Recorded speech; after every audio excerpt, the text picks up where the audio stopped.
Olá, amigos e amigas. Eu sou Benedito Nunes, dirijo aqui no Brasil, em Belo Horizonte, o Instituto Movimento pela Felicidade, que tem se dedicado, nos últimos anos, ao estudo, sistematização e disseminação da ciência da felicidade. Quando trabalhamos esse tema, envolvemos o ambiente organizacional, mas também o ambiente público, as cidades, os municípios, entendendo que são também grandes organizações movidas por pessoas que precisam de um olhar atento, que precisam de um olhar afetuoso dos seus líderes, dos seus gestores. Por isso, o nosso tema será bem-estar dos servidores públicos e atendimento aos cidadãos. Isso porque, na ponta do trabalho dos servidores, estão os cidadãos daquela localidade. Pessoas que muitas vezes procuram o município para poder resolver os seus problemas e precisam, por extensão, encontrar servidores bem preparados, servidores emocionalmente fortalecidos para que essa relação serviço público, cidadania, possa ser exercida de uma forma mais equilibrada. É importante, nesse sentido, considerarmos alguns aspectos. Primeiro, pensamos em Humberto Maturana, um grande pensador que nos deixou recentemente, que simplificou a existência humana na seguinte expressão: a principal necessidade do ser humano é ser visto. A partir deste reconhecimento, ele está preparado para colaborar, compartilhar e apoiar o coletivo. O que isso significa? Que nós, todos os seres humanos, precisamos de ser vistos, de sermos reconhecidos, de sermos entendidos em nossas dificuldades, em nossos desafios, em nossas soluções, naquilo que fazemos de certo e naquilo que às vezes não conseguimos fazer de uma maneira mais adequada.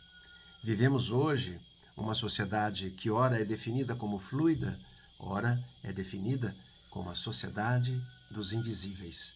Isso porque, na correria do dia a dia, deixamos de dedicar algum tempo para olhar aqueles que estão ao nosso redor. E quando saímos de nossa casa e vamos para o nosso trabalho, levamos essa percepção equivocada de que o outro não é importante, apenas eu tenho os meus desafios, os meus problemas, as minhas dificuldades. E isso é um grande equívoco, motivado por essa distração, por essa falta de carinho e de afeto com as outras pessoas.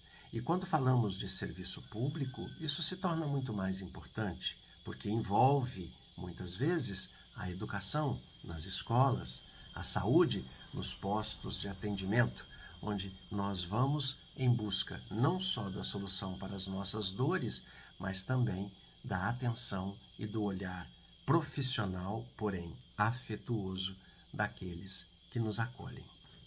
Nesse sentido, quando passamos a observar as pessoas, podemos imaginar um conceito de cidade feliz, onde as características de sua infraestrutura e de suas amenidades, junto com a experiência subjetiva de seus habitantes, com as suas conexões, o seu senso de advocacy, se unem para produzir uma sensação de bem-estar e contentamento para todos os residentes. É isso, serviço público, servidores públicos e cidadãos juntos em benefício da construção de um locus que seja bom para todos. A cidade, portanto, é uma rede coletiva de comunidades íntimas, construída tijolo por tijolo, espaço por espaço, por todos os seus stakeholders. Essa seria uma bela definição para uma cidade. Um espaço em que todos convivem, em que todos se relacionam, em que todos constroem o bem-estar para todos. Uma outra questão que podemos considerar, isso trazendo uma reflexão de Dashu Karmauru, do Centro de Estudos de Felicidade do Butão. A felicidade é um bem público, mesmo que ela seja sentida subjetivamente. Portanto, ela não pode ser deixada exclusivamente a cargo de dispositivos e esforços privados. Se o planejamento governamental e, portanto, as condições macroeconômicas forem adversas à felicidade, este planejamento fracassará enquanto uma meta coletiva. Ou seja, a felicidade é importante que seja tratada pela iniciativa privada, pelas iniciativas das pessoas, mas ela ganhará amplitude e efetividade quando se torna uma política pública. E quando falamos de uma cidade feliz, na verdade, podemos estabelecer referências com diversos outros modelos de cidade que temos visto ultimamente, como, por exemplo, cidades inclusivas, cidades sustentáveis, cidades educadoras, cidades brincantes, cidades afetivas, cidades inteligentes, cidades criativas e cidades saudáveis. Todos esses esforços somados, todos os benefícios de cada um desses modelos somado pode... Do que estamos falando?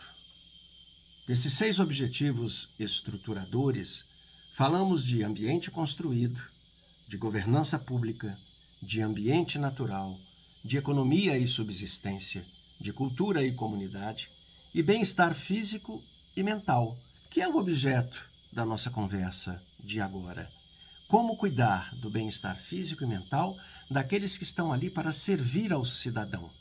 Como envolvê-los? Como fazer com que eles prestem um serviço de qualidade àqueles que os procuram diariamente? Primeiro, trabalhar o engajamento dos servidores públicos.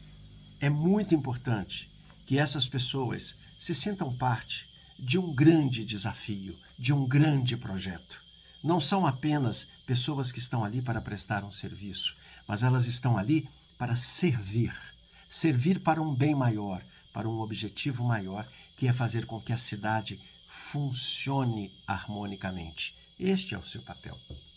Depois, fomentar o diálogo entre os servidores, entre os gestores públicos, a empresa e a sociedade.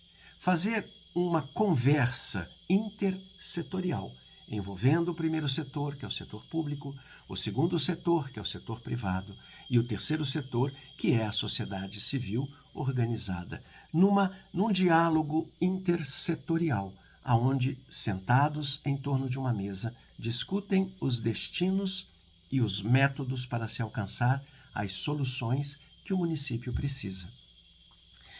Outro aspecto importante, na proporção que você fortalece os servidores, é que eles podem estabelecer um diálogo franco, um diálogo aberto, um diálogo permanente com os cidadãos. Então, eles não estarão mais ali apenas para prestar um serviço, mas aprenderam a ouvir, aprenderam a perceber e aprenderam a propor soluções muitas vezes mais duradouras.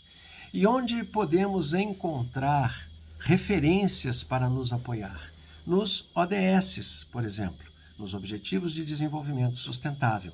Se pensarmos em cada um dos 17 objetivos, vamos encontrar propostas que podem nos apoiar na solução dessas questões ligadas às relações entre servidor e cidadão.